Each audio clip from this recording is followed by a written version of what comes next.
I know I say this every time, but going back and reflecting on this week's episode, I am so having a beautiful vulnerability hangover. And we'll talk about this probably maybe next week. But just a beautiful episode to come that you're about to listen to with my fabulous friend, Kate Bailey.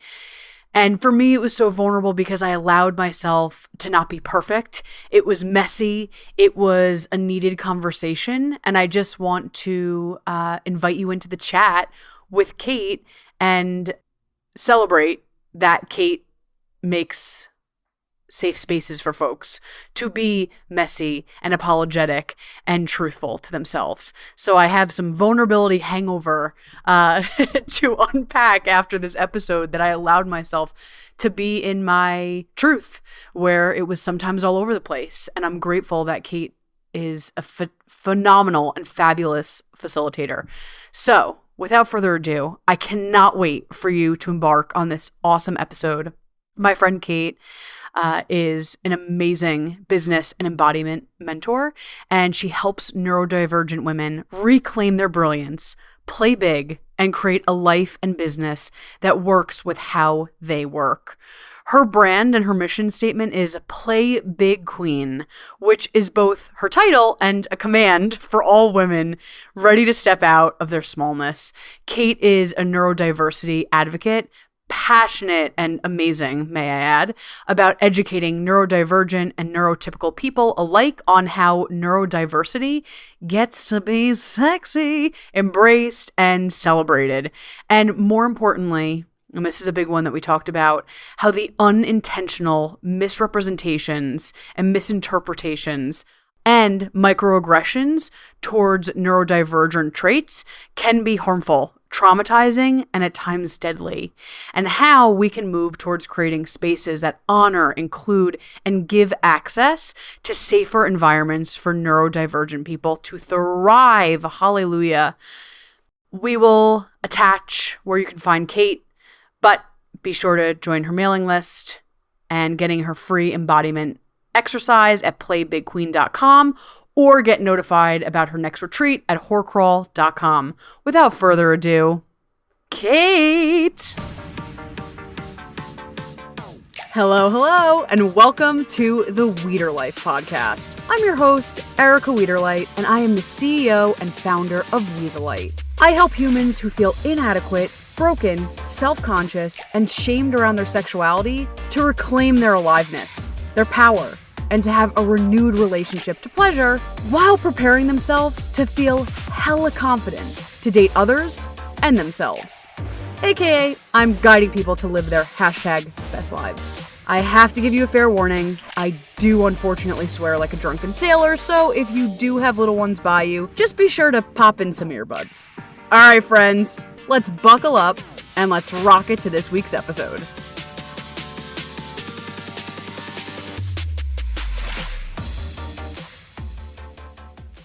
Oh yeah, I'm so fucking excited. Hi, I'm so happy. It's just two friends, you know? We're just chatting, we're chilling about good stuff. I cannot wait. I'm so excited to talk to you. I think this is going to be a conversation that so many people need to hear. Yeah, I because we're friends in our IRL, I want to talk to you about 3,000 things, and I'll be mindful of time, but I am so obsessed with you, and I'm really obsessed with your work. And a brief intro to our friendship that we'll give the folks and our friends is I don't know if I told you this, but when we first met at our retreat in Miami, I knew you as an internet friend. I was oh my God, love her, from the internet.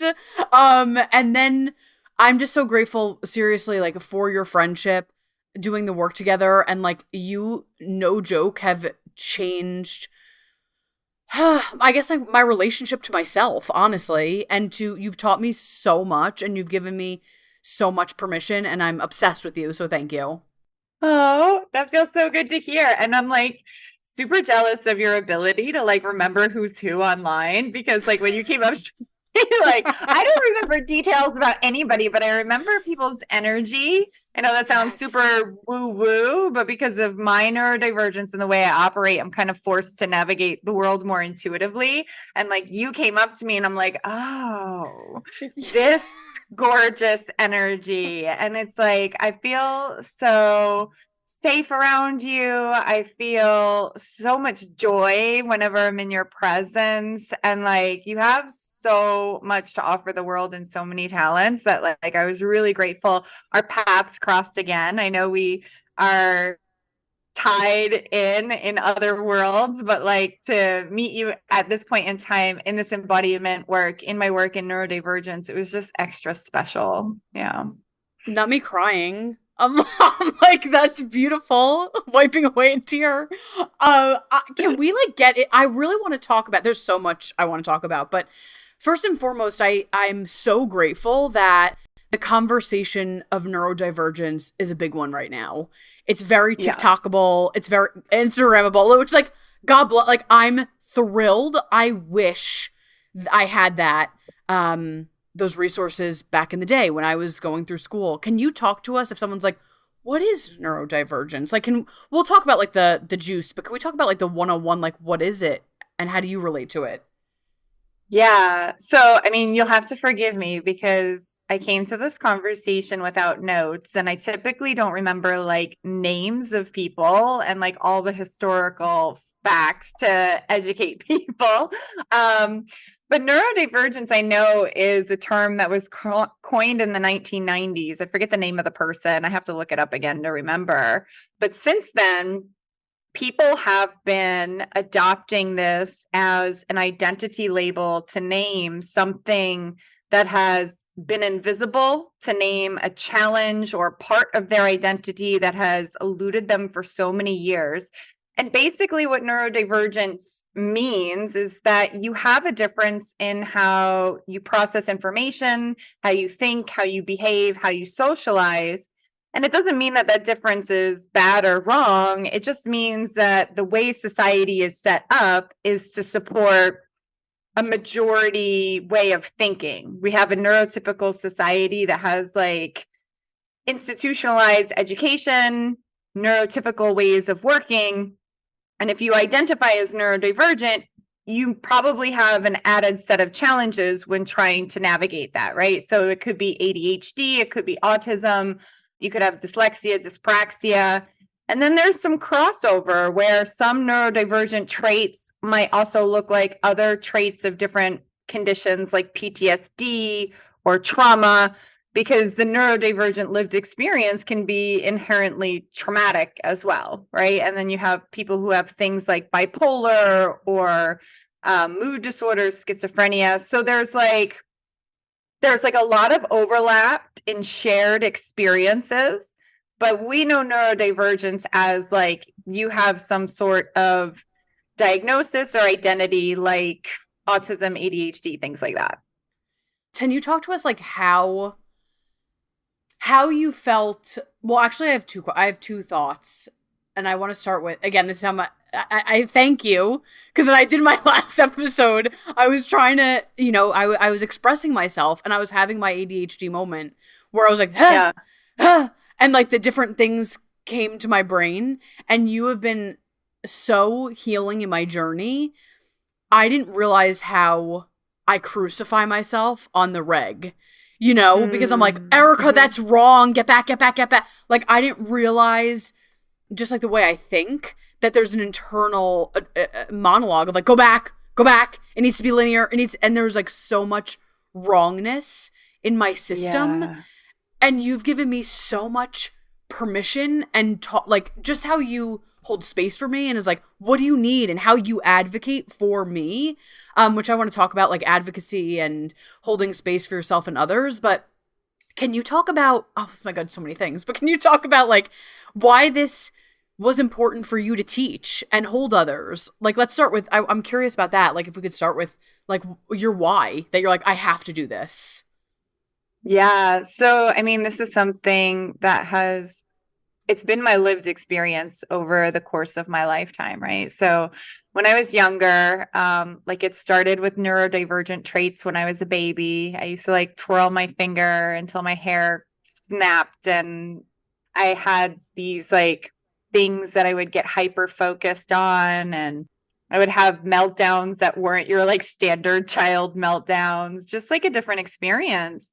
And then when I got to like fifth grade, they diagnosed me as gifted, and I was taken out of what you call regular classes and put in like a gifted and talented program where they nurtured some of the gifts that I actually have, but nobody found any of the challenges I was struggling with at that time. And so I grew up in this program, gifted and talented, knowing that I had some special gifts, knowing that I was talented. And then once I got to high school and college, I started struggling to keep up with the reading and the assignments, not knowing that I had a reading comprehension disability, not knowing that I had a deficit in my visual memory, my story memory, that I have some traits that could be defined as ADHD, that I have some traits that some doctors labeled as Asperger's.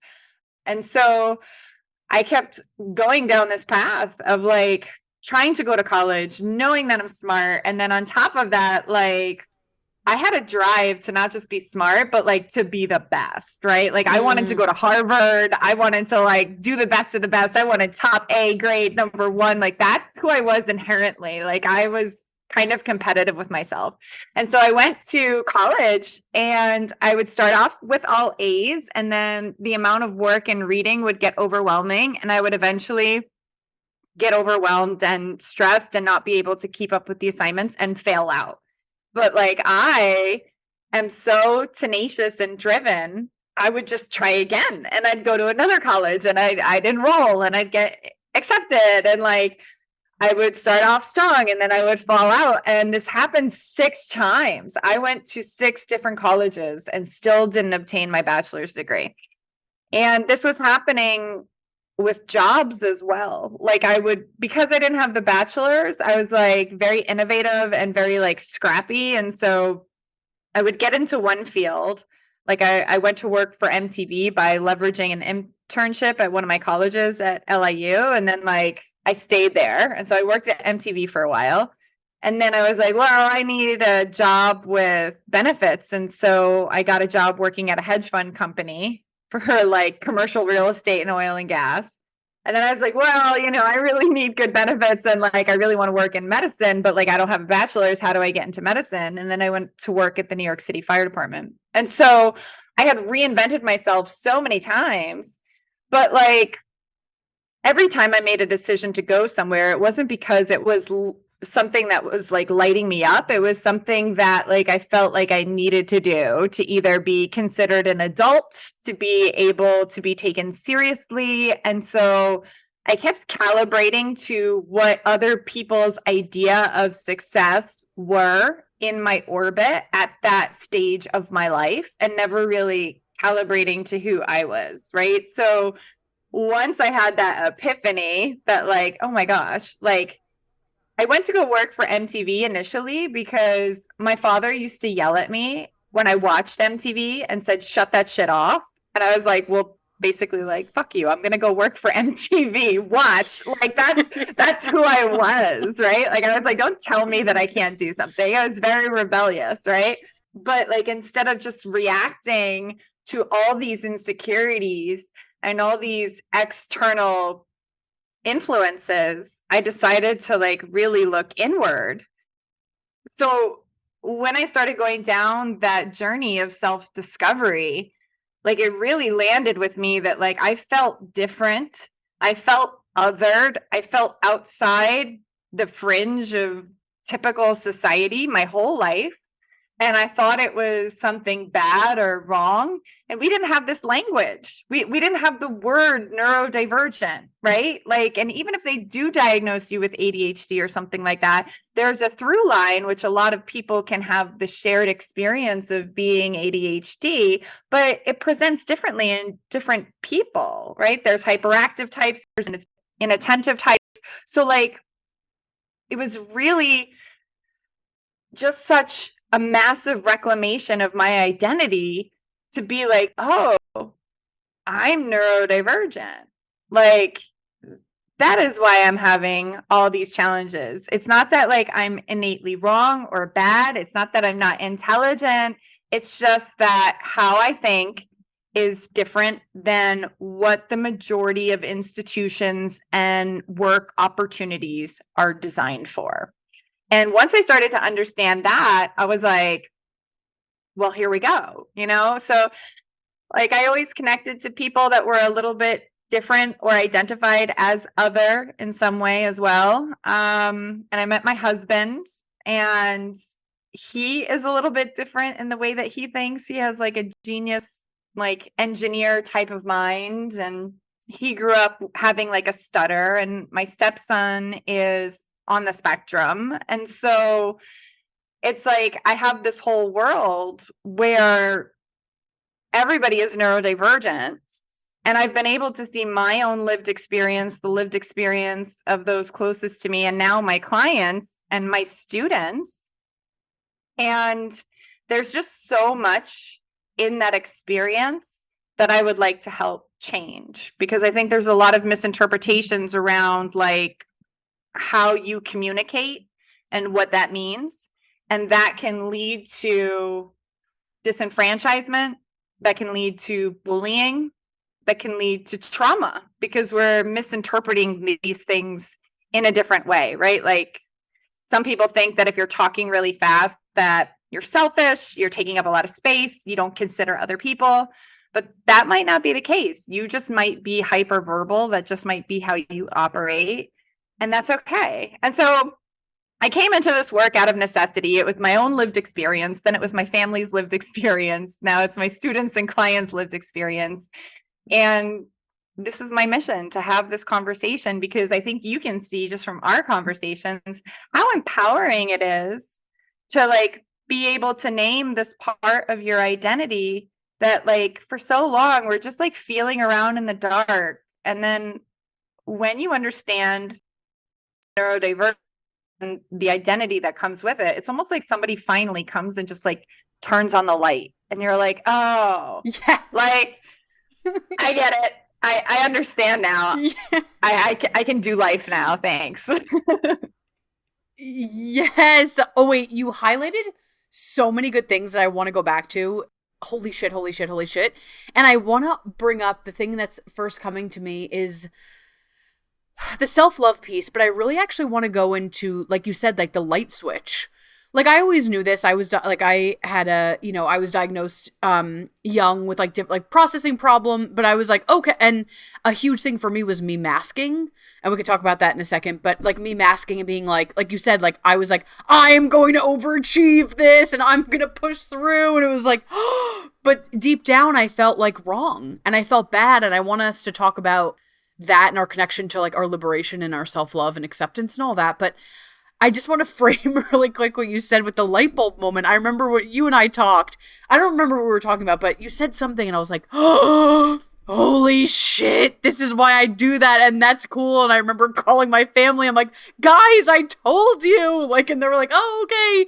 And really quick, I woke up, like I popped up, I think knowing that we were recording this episode today, but I literally shot out of bed at 4 a.m.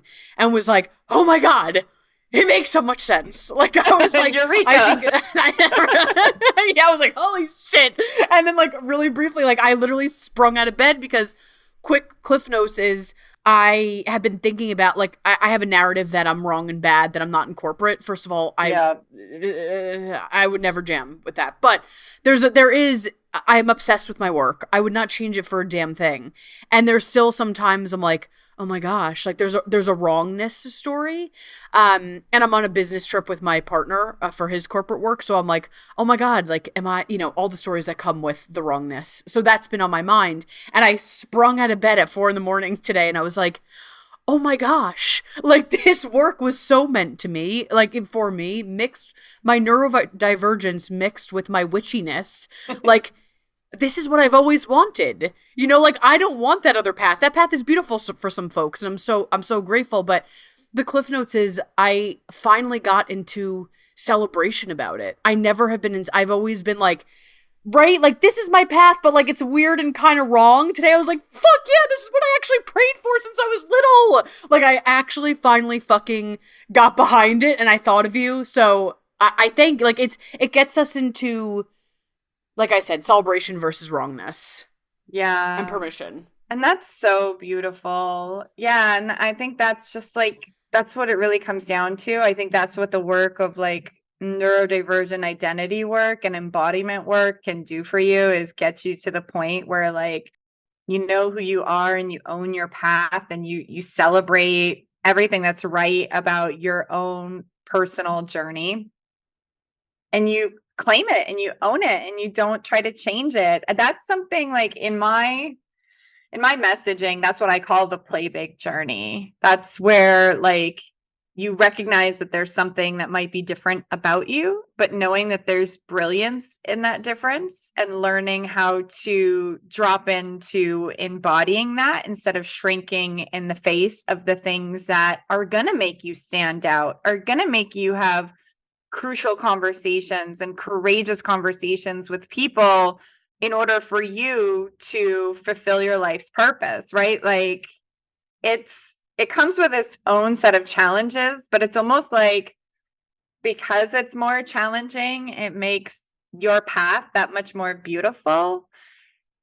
And there's so much more to offer. And so I really love that, like, you're sharing how you are personally going through the reclamation and celebration. Like, that's, if I have any message for people, it's to value your own unique way, honor your own timing, embrace your difference, and celebrate the shit out of it. Because, like, that, how you relate to that is going to change every single action you take going forward in creating your own reality, your wealth, your business, your relationships. And when you choose to relate to that from a place of being in your personal power, knowing that that crazy, whatever you want to call it, gets to work for you, that it's not actually crazy at all, that it's brilliance. That is where the rubber meets the road and you start thriving as a neurodivergent individual. So I'm so happy that you're claiming that. It's so beautiful. And I can't wait to see what's going to come from you post neurodivergent reclamation. Like, the world better watch out. I'm and I like, again, I can't thank you enough. I say this to you all the time, but it's a light bulb moment after a light bulb moment. And I didn't realize how I was hiding and playing small. And like I said, that wrongness story that lived inside of me. Can we like shift gears? I'm dying to talk about, you know what, in a second, the thing that we talked about before, the crawl. But so I'm like flirting. Yeah, I'm like, you're over here flirting like, with that. You know what? I'm like, say it. Say the word. Say it. Well, I wanted to flirt our way there because I have one more question that will actually. You're such a flirt. You're well, such you a kind of answered it. Okay. I know, I'm such a tease. I'm like, let's hold out. But here's the cliff notes. It actually is not even a question, so let's sashay to that. But I know you and I like have been in our program together. We're in a, for anyone that's listening, we're in a year-long program together, an embodiment certificate training, and a big part of the beginning of the course was self-love. And I just want to, like, again, highlight that it's so funny because I've been doing self-love for, I don't know, 15 years, probably. I don't know. I actually really know the math. And I'm like, yeah. Like, there's always levels. There's always levels. There's always levels. And, like, I can't believe what has opened up since meeting you and this work. That's because self-awareness has changed, right? Because in the program, we learned that like self-love and self-awareness are intertwined, right? So like now you have this awareness of this huge part of your identity that has been considered wrong or rejected or masked for how long. And now you have the awareness. And so now you can have love for that. Yeah, really quick, if someone's like, because I know we both dropped it, if someone's like, wait, what the fuck is masking and what's mask? Like, can you give us a cliff notes of what it is and like how it shows up for folks? Yeah, I mean, masking is basically anytime you're hiding or suppressing traits of your identity as someone who is neurodivergent or symptoms of any condition, right? Like, so for me, that looks like smiling and nodding when somebody is going on and on and on about a conversation that my memory is actually not keeping up with, or I have no interest in it and I'm not following, right? So I'm there, I'm pretending to be present, I'm pretending to hear. It's not that I don't care. It's not that I don't want to participate. It's just that getting my brain into that conversation, it's like, it's very different, right? It could be like for me too, especially when I was younger, to deal with like high anxiety, I would like move my hands or I'd like flap my hands. I will definitely not do that in like certain environments because certain movements or body behaviors would be considered inappropriate, right? So if there's anything you do where you're hiding a part of yourself in order to be considered quote unquote normal, which I think there is no such thing as normal, but like by society, right? Then you are masking, right? So another thing that I did when I was younger that also made some of my therapists think that I had Asperger or some autistic traits is I would mimic a lot. Like I'm very good at doing like a radio voice. I have like some interpersonal skills and like linguistic pattern stuff, interpersonal stuff that I'm really good at. But like I would just like spend time like mimicking people. Like so if they were talking, I would just kind of be like off, not in their conversation, like just repeating what they said, right? So I would never do that today, but in my head, like I still am like doing that sometimes when people speak. Like I'm mimicking their speech patterns, but I don't do it out loud. Right. So masking is really anything you do where you're suppressing a part of yourself in order to be accepted socially. Oh, yeah. Thank you. And I want to. This will be my final question because I flirted with you too much, so I have to now transition. But my final question for now, we'll bounce back and forth. But like, how have you held yourself on this journey? If someone's listening, how can someone be inclusive, supportive for others? And also, how have you done that and been an advocate and represent yourself? I think the biggest thing is patience and being willing to believe people when they tell you something, right? So particularly like in the coaching industry, there's like a lot of coaches who are very focused on getting to the heart of what's wrong, like figuring you out. You know what I'm saying? Yes. Like they're more interested in trying to read you than trying to understand you. Yep.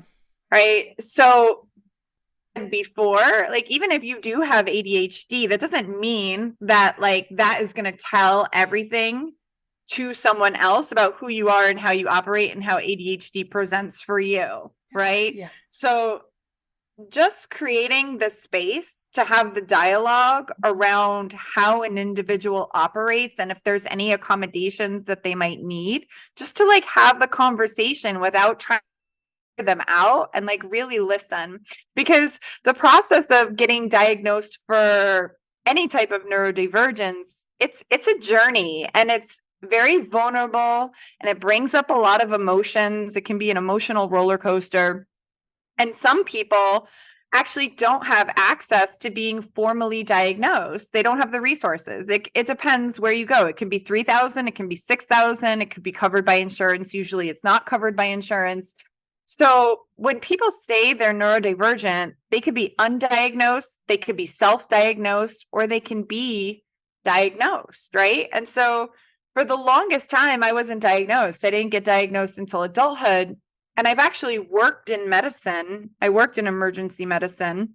And I explain it to people like this. Like if you have a condition like asthma where you can't breathe, you don't need the doctor to diagnose you with asthma to confirm and validate that you are having trouble breathing, right? Like it's still there. You're still struggling, whether or not they give you the diagnosis, it doesn't matter, right? And if your diagnosis is like a little inaccurate, if your self-diagnosis is a little inaccurate, it doesn't matter anyways, right? Like if you know you have a neurodivergence and it's creating a challenge where maybe you don't have access to information, maybe you don't have enough time to do a task or process a thing, maybe like it gives you a different set of emotional challenges to navigate, you can trust that about yourself, right? Maybe diagnosis is in your future, maybe it's not, but like this is where self-awareness comes into play. You can trust yourself if you identify as neurodivergent. Like it is very helpful. I think for me, it was very helpful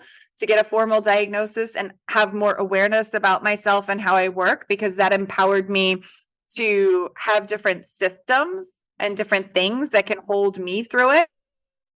But if you want to hold someone else who is neurodivergent, start by making space to have the conversation around anything that they need, anything that they might be challenged in getting access to, or making an effort to actually include them and believe them, right? Like nobody else is walking in their shoes. Like this is something they've lived with their whole life, whether a doctor validates them or not.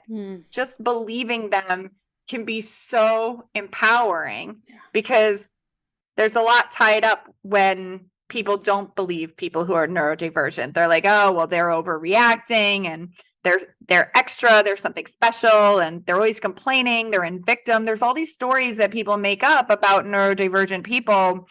And if you just like stop trying to figure people out and soften a little bit and let people lead you and tell you what they need, or share with you that maybe they're still in the process of figuring it out, you can make spaces safer for them to be themselves and to participate. Oh, that's so good. And really quickly, I just had an aha moment that I have to share with you, because holy shit. I remember, like, so I had accommodations as a kid in school. Like I had an IEP and I had accommodations, and actually like really well held. Like really well held. And I was so shamed. It was well held, but it was like, I could talk about it. I've talked about it before. It was well held because they had to, but you could feel the like eye roll about it, if that makes sense. Yeah. And because we were not, they always, the whole story was, we're number one. We're number what? We're number one school. We're number one school. And so I felt this like shame of like, fuck. And this was, you know, a self-imposed story, but like, fuck, I'm ruining the number one, you know, like whatever, this number one school. And so I think back, I had accommodations, but was so much shame and so much wrongness. Yeah. And it's so funny. I'm like, oh, yes, I'm a Virgo, but really, I think part of my independence was actually me running from accommodations. And so like what you're saying, you know what I mean? Like, so what you're saying. And that's super common. I went through that with my stepson as well. He wanted no part of being labeled as someone who needed an accommodation, needed an IEP, none of that. He just wanted to be seen as quote unquote normal. Yep. And like have normal friends and do normal things. And he didn't want that to be a ruling part of his identity, which is totally okay. Like if you have a neurodivergence and you're like, I don't want that to be front and center of who I am. If you don't find it empowering for you to reclaim it to that scale, then you don't have to. Yes. But like, that's a really common experience. Yeah. And you know what you were so revolutionary in my journey is before it came, I mean, I've told stories on the podcast before, like the resource teacher, God bless him, would stand outside the room and be like, Erica. I was like, no. You know what I mean? I was like, oh my God, it's so embarrassing. But like, it's built my sense of humor. Like there's so many gifts that this has given me. But you know, I had so much shame, like I said, like with the accommodation journey. I, like I said, I was like, I could do it on my own. I'm a bad bitch. Like, so ferocious. Trying to white knuckle it, right? Oh, totally. Like, what? And, you know, like, yes, I can have community, but like, I'm a badass. I can do anything. And what you taught me through example, like being in your presence, is go with me. Like, you made accommodations hot. Where before, like, school taught me. Write it as a review. I am so excited. I am so excited that you said that, because like that's part of what I want to do too, is change this narrative around like someone who's neurodivergent being the quote unquote special ed kid who has to go in a padded fucking room, who's like asexual and has like that is not our narrative. I mean, some people who are neurodivergent have a different level of interest in all things sexual, but like you get to be like this new trending word, neurospicy, right? Like when you process things differently and you are like more sensitive to sound and touch, it gets to be like a really kind of cool journey through sensuality and sexuality. And like a big part of what I want to talk about too is that like neurodiversity gets to be fucking sexy. Like it does not have to be like this. I mean, listen, I have so much love for my neurodivergent nerds out there, like, but we get to be sexy too. And like, not in an objectified way, like in a way where you own that part of yourself so much that not only do you approve of it, not only are you aware of it, not only do you understand it and can navigate it, but you take pleasure in that part of you. Oh my God. I'm literally shaking. Because yes, exactly. Because what I saw, right? Like back to that example really quick. Like I saw in school, like you're stupid, you're bad, you're wrong, like bad. Like you can't do it on your own. And when I saw you out in the world, it was so hot because you're like, ooh, like it felt like self-care. You know what I mean? Like I was like, oh, look at her advocating for herself. And like, you're like, it just, I was like, oh, this is actually hot. Like this is actually so hot. And like, like it just was like sexy watching someone like be like, I'm gonna pause you, this is what I need, like like it felt like a warm hug. And I was like, look at that person advocating for themselves as a human. I never saw that in my life. And like you just said, I really want to frame that, like as you know, for my experience, like the superpower of our spiciness. Like you said, like, ooh, I'm really in touch with these sounds. Ooh, I'm really in touch with my five senses. Like, which I feel like I think this is a good, this is a great segue. Yeah, talk about it. I mean, honestly, like, okay, so for the people listening, Erica is getting to inquiring about one of my flagship retreat programs that I am infamous for, called the Whore Crawl. Yes. And how the Whore Crawl came to be such a powerful reclamation. Can I just tell the story of how it came to be? Yes, because this morning I was like, she needs to tell the story of especially with the neurodivergent. Yes, please, everything, yes. Because some people don't get it. And when like you finally take some time to like sit with me and I share the story, like it makes perfect sense, right? So Eric and I did a lot of pleasure work through Mama Gina, the School of Womanly Arts, all that. And while I was going to the retreat for Mama Gina, I had come home after that retreat and oh gosh, I went through so much. But one of the things that I went through was I had been trying to get an accommodation at my job that I got after just moving from New York to Florida. I got this job. It was a corporate job. And I had trouble keeping up with my workload because of my reading comprehension learning disability. It required me to review contracts and insurance policies, and I had to do a high volume of that. And I needed like a reader installed on my computer. I needed like different training in order to fully understand my job. And it was hell. I went through like 6 months. And basically my job was like, well, you say you have a learning disability, but you don't have a formal diagnosis. It would really help us help you if you went and got a diagnosis. And so in my late 30s, I'm 42 now. That was like the first time that I got an official diagnosis. I brought them the diagnosis and they still wouldn't accommodate me. And I lost my job after just investing all my money, my pension into buying a house. And I was in Florida, didn't have a job, had trouble getting other jobs because I didn't have a bachelor's. Home from the job, and I started putting pleasure tools to work. And so while I was at that job, I felt like a joker. Everybody was making fun of me. They thought that I was lazy. They started giving me like all these outwardly aggressive and microaggressive comments about how I wasn't doing my job. I'm not a hard enough worker. I'm not this or I'm not that. And so I came home and I was really into pole dancing too. And I had taught some beginner pole classes and beginner erotic embodiment classes.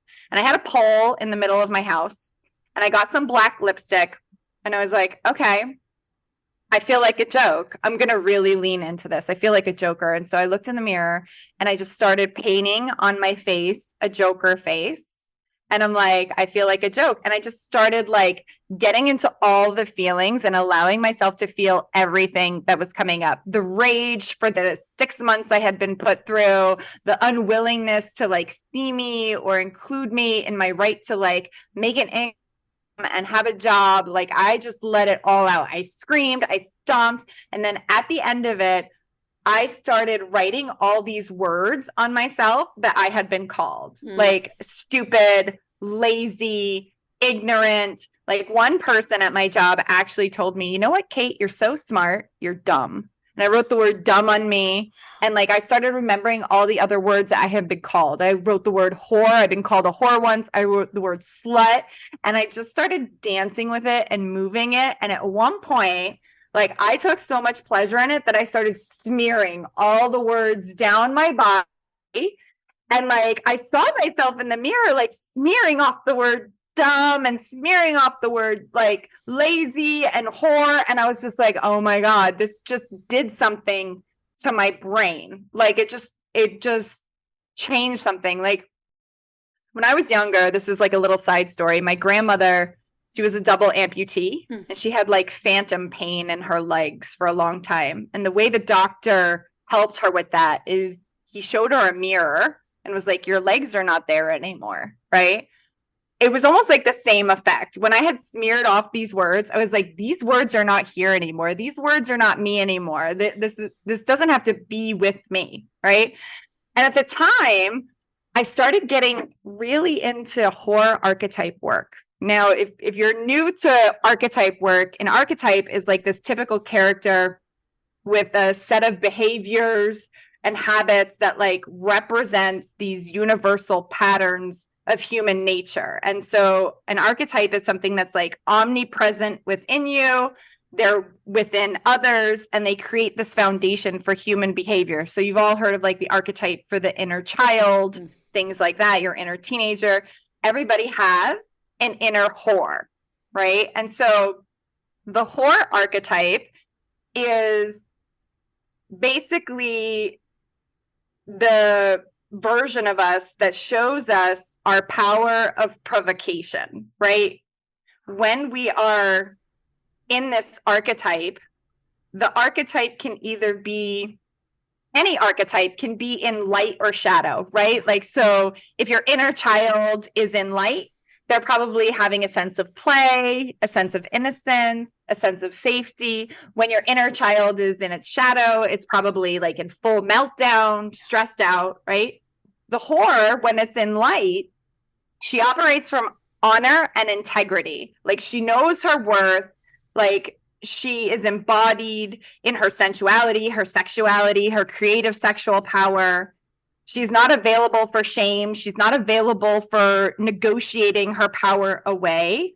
And when we're in the full expression of our whore in light, we know what is most important to us and we value that. Like the whore in light is like a really savvy businesswoman. When you are in your whore in shadow, the shadow side of the whore archetype is all about survival and security. It's all about negotiating your power away to other people, doing this as a form of protection, right? Like, we're accustomed to selling out our standards when we're in our whore in shadow. We take on jobs or assignments that are like distasteful or a poor match for our talents. And we have like gutter low self-esteem, right? And so the whore crawl became this ritual for me where I took myself from being in my small self, being in a job that wasn't a match for my talents, and like literally crawling for my worth into a place where I took pleasure in who I was and reclaimed that fully. And through doing that, it did something for my journey as like someone who identifies as neurodivergent. They are so intertwined, like this work of claiming your worth, knowing your inner wealth, knowing your talents, and like your creative, sexual, erotic power, your sensuality, right? And so I started doing this retreat, the Whore Crawl. I also wanted to pay homage to my pole dancing community and all the women who were actual strippers and who were whores who got paid in real life. I wanted to pay homage to them through my program as well. And so we incorporated pleasure activism, and we incorporated information about decriminalizing sex work. And like, so the Whore Crawl was born. And like, it is beautiful because when women come to the Whore Crawl, they can wear whatever they want. They can wear sexy lingerie. They can wear yoga pants. They can wear nothing at all. They can wear like whatever. It doesn't matter. They can wear sweatpants, whatever they feel most comfortable in as we do this exercise. And like at some point when you look around at the Whore Crawl and you see these women covered in all these words that have taken them out of their power, they literally just look like, oh, these gorgeous works of art, just kind of like walking around, reclaiming themselves. It's so beautiful.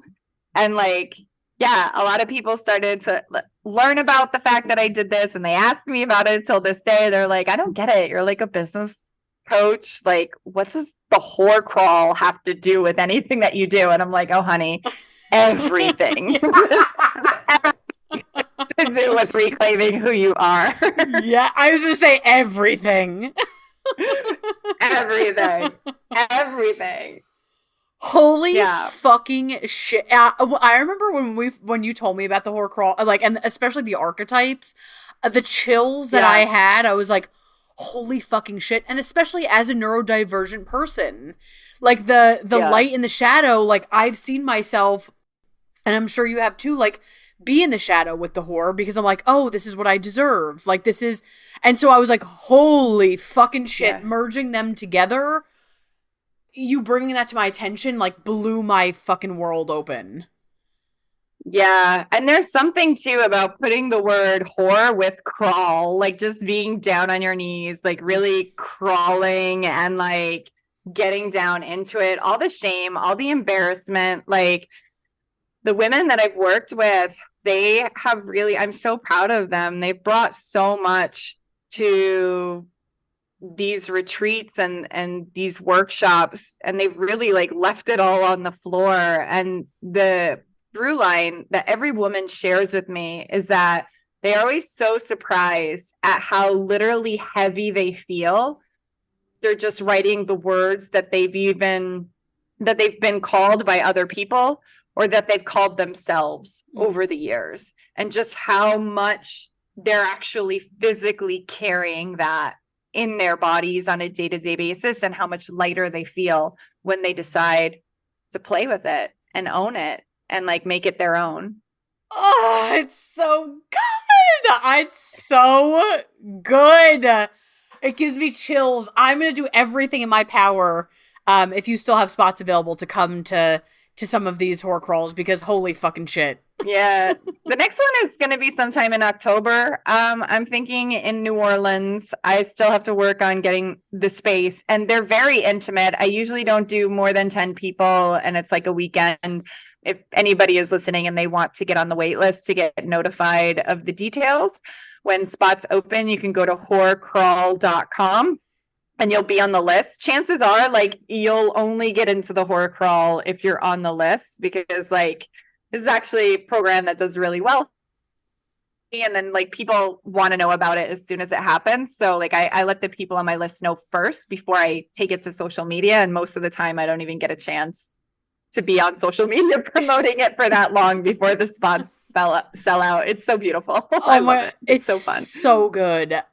Okay, this is great because I want to scoop back because I love what you're getting at, and I could ask you 5 million questions, and I probably will forever, so thank you. But like, I love, again, how you make it hot. Like, you make neurodivergence, but also reclamation of ourselves hot. And I love, like you said, like the neurospicy. Can you talk to us about like how you've integrated both of these? I mean, you just actually really have, talking to us about the horror crawl, but like, can you talk to us about how you've used your erotic as a superpower, how you've used pleasure as one of your superpowers and integration tools? Yeah. Well, the erotic for me, and this is what I've learned through so many other mentors and teachers, the erotic is really about finding the yes within yourself. And so for so long, I was like a no to who I was as a basic ass human being, like at my core, right? So like, as I start taking the mask off, I'm asking myself, like, am I a yes to this? Like, am I a yes to sitting still right now? Am I a yes to wanting to put this in my body? Like, is this sexy? Is what I'm doing sexy? And not sexy in like the patriarchal standard of sexy, but like, is this sexy to me? Right? Like, does this feel hot? Like, and that has started to like shape all the actions and decisions that I make in my life, right? Like, I'll be like, oh, well, do I really want this like ho-ho from the vending machine? Is that sexy? I'm like, no. Well, what is? Well, a dripping lava brownie from my favorite like dessert shop. That's sexy. Yes. Okay, I'll have that. Like, you know, asking myself, how do I discern between the things that I want to do? Asking myself, am I like a yes to this? Like, am I feeling that yes within myself? And if the yes is not there, then like, I don't do it, you know, like, so in the reclamation, making it sexy, making neurodivergent sexy, like there's a lot of times where I think I might have been like really blunt, because like typically I'm very direct. I'm a little bit more stoic, right? So like I'll ask myself now, like, do I want to stay for this conversation? No. I'll be like, okay, guys, gotta go. Bye. And like I turn around, and it's probably considered like very socially awkward to like cut a conversation off mid, like, but I'm just doing things differently, and I'm orientating towards my true yes so much more now that like I can actually see, where do I say yes just to mask versus where do I actually want to do the things that I'm saying yes to. And this is a common thing for everybody, right? Like we all have a tendency to be a people pleaser, but it's on some whole other fucking level when you're neurodivergent, because if you say no, that means you might not survive, right? Like you might not stay in the social system. You might be marked as someone who's different or weird or othered. And so like at the risk of all that, like now I say yes to myself. And like there was a shift. I definitely rocked the boat. There are friends I'm no longer friends with. There are people I don't talk to anymore, right? But there are people who now have so much more authentic connections with me. Like you're one of them, right? Like because like I've taken the filter off, right? I've taken the masking filter off. I don't just like what people want me to like. I don't say yes to what people want me to say yes to. Like I search for it where I feel it in my body, right? And a lot of the times I'll feel it like a tingle in my toes. So I know, and I've named it. I call it my twinkle toes. So when I feel my twinkle toes, I'm like, okay, we're going to say yes to this, right? Yes. Oh, I love that. And You opened so many doors with what you just said, because I feel like for me, once I started noticing the neurodivergence was like a pathway in, I was like, oh shit. Like I noticed because I was masking. Then I also noticed beyond the neurodivergence, like I'm masking as a human and like stuffing down my truth. So I was like, whoa, like neurodivergence for me was my gateway in, where I was like, oh, okay, I'm noticing. And then I was like, oh, I'm noticing like I'm doing things just to please. And this is not, I don't even know what my fucking truth is, you know? So I love Yeah, that. that's Right? I I was just gonna say that's so common, and like we start doing it before we even like can rationalize the world as like young people. Like it starts really young, you know. So yeah, I mean, and for some of this stuff, therapy is really helpful. Yeah. Like I so believe in coaching, and I think there's a lot of problems with the current mental health system, but like also some therapeutic modalities are really helpful. So like, yeah, if you feel like you don't even know what your core self is that you've been masking so long, getting someone to help you on that journey can be really helpful. Yeah. I was thinking about it recently, like, oh my gosh, this is where and you and I, obviously the work that we're doing in our world together is like all about liberation. So I was like, oh, how Yeah. funny is that, I've been connecting the dots, like, oh, in some areas I'm so liberated, and in some areas I just got so used to truly dampening my soul and being like, oh, like, let me just go with the grain to be safe, and it's easier and put your head down. And so this has been a Yeah. very inquisitive and interesting journey of like, and exciting of like, what the fuck is my truth?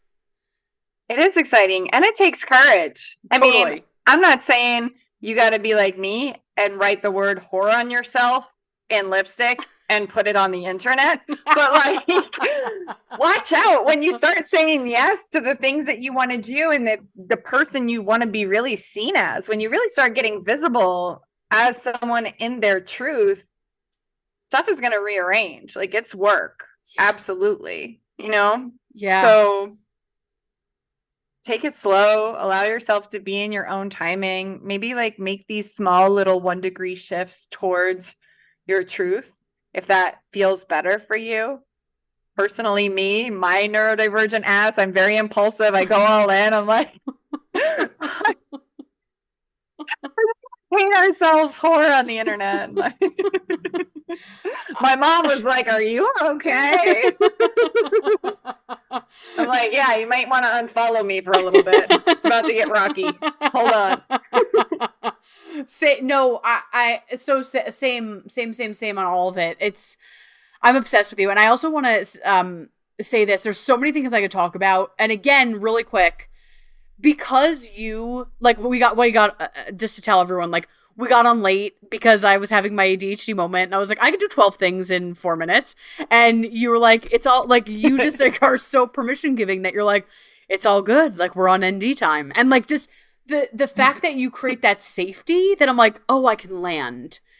Because I never, like, right with the masking, you don't feel like you could land anywhere. So it's like, so Cliff Notes is like, I really want to highlight that. And I also want to highlight, come on, brain, where are you? I want to highlight, there it is. I want to highlight that. And yeah, just how you've created like such permission for yourself and others. Like, it's so quintessential, the quote, like, whatever it is, the Marianne Williamson quotes, like once you start doing the work, like once you start, being a light, you're a light for others. And that's what you are. Like you just being yourself is so permission giving. I'm like, oh shit, I could do that. Like, so I thank you. And I want to,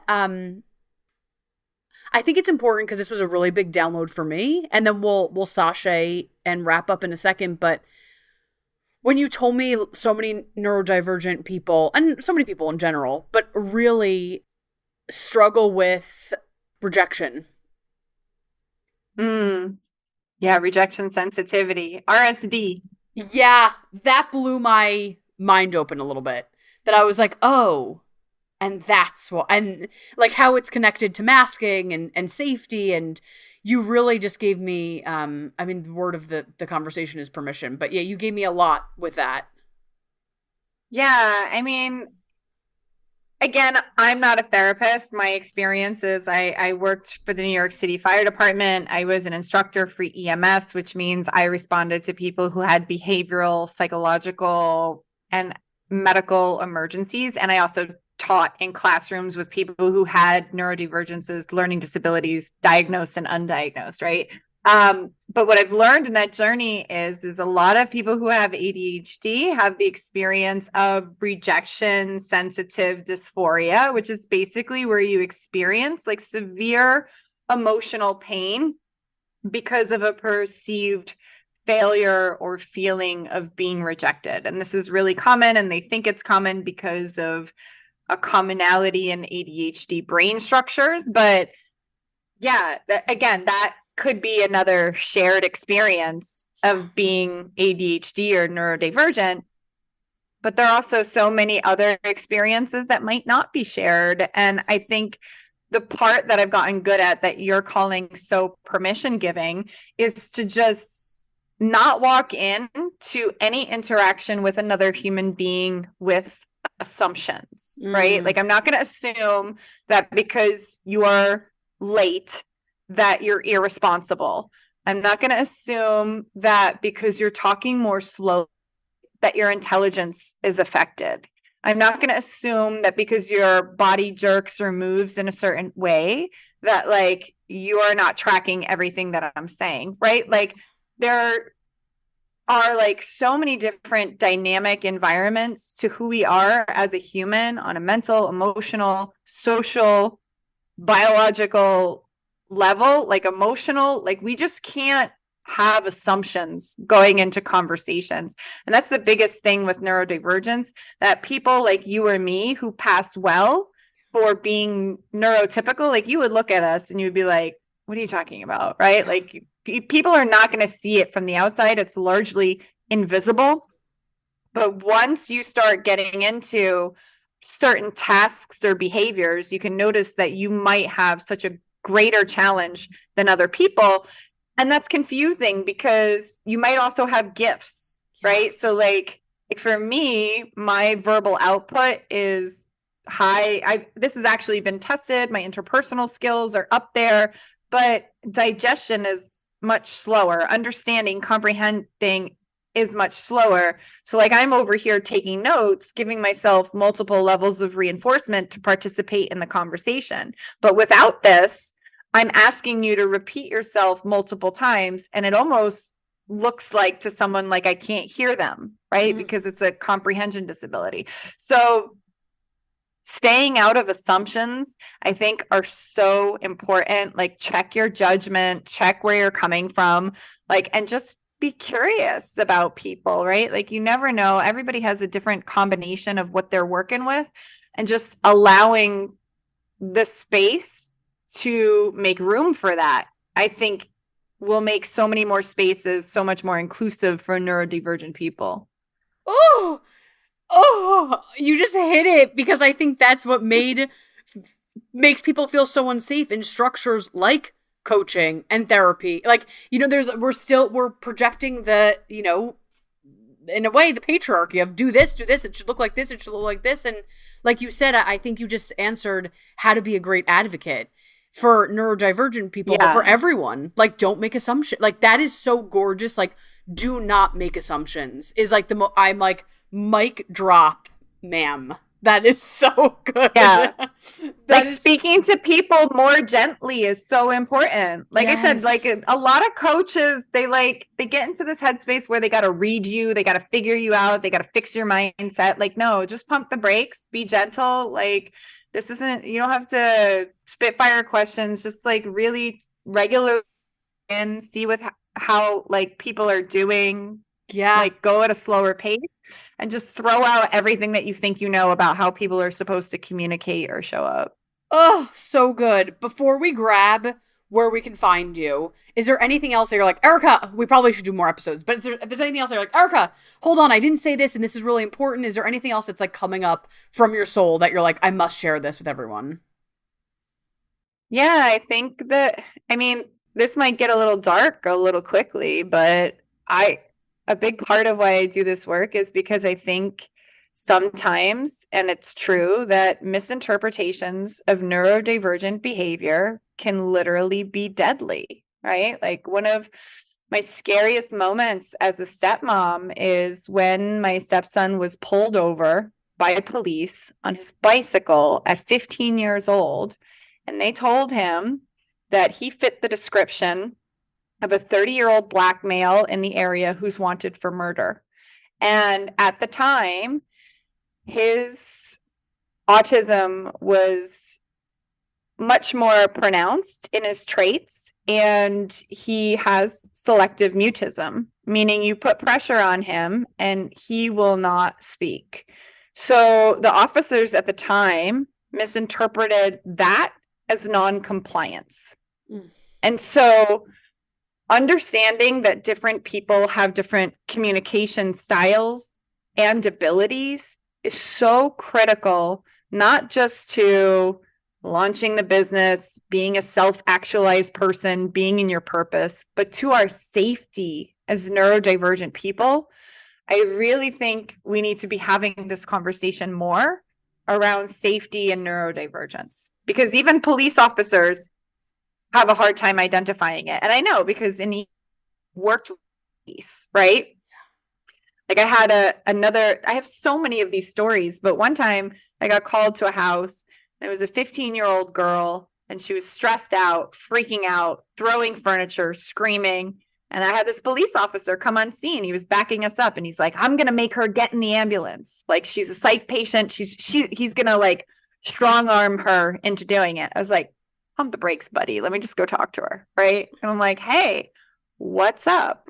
And they're freaking out, upset. I'm like, well, why are you upset? And they're like, I can't find my phone charger. And I was like, all right, what kind of iPhone you got? And she's like, oh, I got an iPhone. I think it was like a 6 at the time. I was like, iPhone 6? I was like, okay, I got a charger for an iPhone 6 in the ambulance. Like, if we let your phone charge, will you come with us? And they're like, okay. And they like walked right out into the ambulance, because for a 15-year-old who struggles with relationships to begin with and feels othered and has bipolar, like your phone is everything at that age, because they're trying to individuate as a teenager. They're trying to have their own social circles. They're trying to be accepted. And you're talking about hauling them off to the hospital and taking them away from all of that, right? Like simply treating people like a human being and getting curious and not thinking that you're going to and strong arm anything, whether it's like figuring them out, telling them what to do, putting them in check. That type of force does not work for putting neurodivergent people into their power. And so I think we really need to have the conversation on neurodivergence and safety. So I'm just going to leave it at that. Yeah, holy fucking shit. That's so good. More than you. No, but, it's not. It was everything. I was like, oh my god, we need to talk about this. We need to talk about this another time. That is, thank you seriously for, thank you for voicing that, because I think that's such an important piece of the conversation that is missing. So thank you. And thank you for doing this work, being a fucking badass leader, facilitator, advocate in this work. And talk to us, we'll put it in the notes, but where can people find you in the interim? Yeah. Well, if you want to get on the horror crawl list, then just go to horrorcrawl.com. I still can't get over that I own that domain. It's so fun. And then the other way is to also be on like my main email list by going to playbigqueen.com. If you go to playbigqueen.com, I have like some free embodiment exercises to build your confidence as someone who is regaining their own self-trust and stepping into more self-awareness. And so you get the confidence builder exercises downloaded and you'll be on my email list. And then whenever I have something that people can get into, I let them know on my email list. Oh, so good. More conversations to be had, but I seriously cannot thank you enough today. It was a beautiful combo. My pleasure. And thank you for being so willing to go and talk about all of these things. And not everybody is like prepared to have that conversation or to go deeper or let the conversation like meander where it needs to, especially ADHD and you don't really talk in a linear way. It's true. Thank you. I'm obsessed with you. You're the best. The words of the day were you. obsessed and permission. So thank you. I love you so much. And I love your work and I love who you are and I love how you show up. And I'm so grateful for you and for this opportunity to talk about these things. Yay. Thank you, seriously, thank you so much for joining me on today's episode and on this podcast journey. And if you loved what we talked about today, and you know another human who could definitely benefit from what was discussed, I would so appreciate if you would go ahead and share this podcast with them. Don't forget, hit subscribe or follow so you never ever miss an episode. And the great news is you can always follow me, my work, my blog, my podcast on my website at www.wethelight.org. And hey, remember, life is so much brighter when we shine. I'll see you next time.